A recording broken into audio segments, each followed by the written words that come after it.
राजेंद्र प्रसाद जेना, जिला दलित नेता, भद्रक।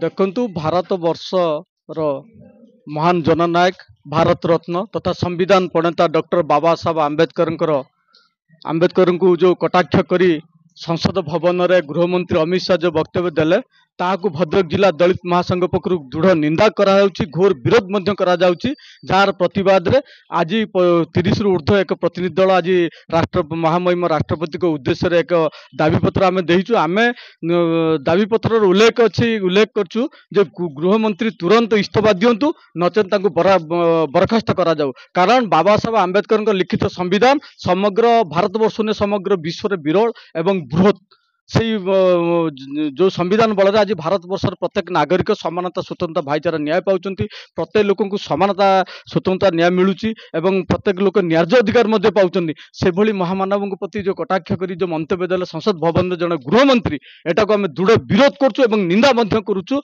एवं तुरंत महामहिम राष्ट्रपति को उद्देश्य आम जो दाबी पत्र देइछु तुरंत अमित शाह इस्तीफा दिंतु नचेत क्षमा प्रार्थना करूँ। जदि क्षमा प्रार्थना न करती आगामी दिन में भद्रक जिला दलित महासंघ पक्षर ये आंदोलन को आउरी तीव्रतर करा जीवो। कारण जो बाबा साहेब आंबेडकर होचंती समग्र दलित समाज समग्र भारत वर्षर अद्वितीय नेता एवं समग्र विश्व जड़े महाज्ञानी से महाज्ञानी को से आक्षेप करवा तांकर नैतिकता माने हरैचंती। सेतिपई ये दलित समाज प्रति पूरा संपूर्ण अपमान बोली आम अनुभव करछु। कारण ये बाबा साहेब आंबेडकर दलित मानकर मसीहा पुरुष ये समग्र भारत वर्ष प्रत्येक लोक जो आईन व्यवस्था कर दे संविधान लिख दे समस्त शांति जीवन यापन करला बेले किछि लोक उद्देश्यमूलक भाव में अस्थिरता सृष्टि करने ये विवादीय मंतव्य देते बाबा साहेब आंबेडकर को कटाक्ष कर जहाँ को आम दृढ़ विरोध करछु। से आगामी दिन में जदि यार प्रतिकार करा न जाए अमित शाह क्षमा न मागती नचेत बहिष्कार करा न जाए आगामी दिन में भद्रक जिला दलित महासंघ पक्षर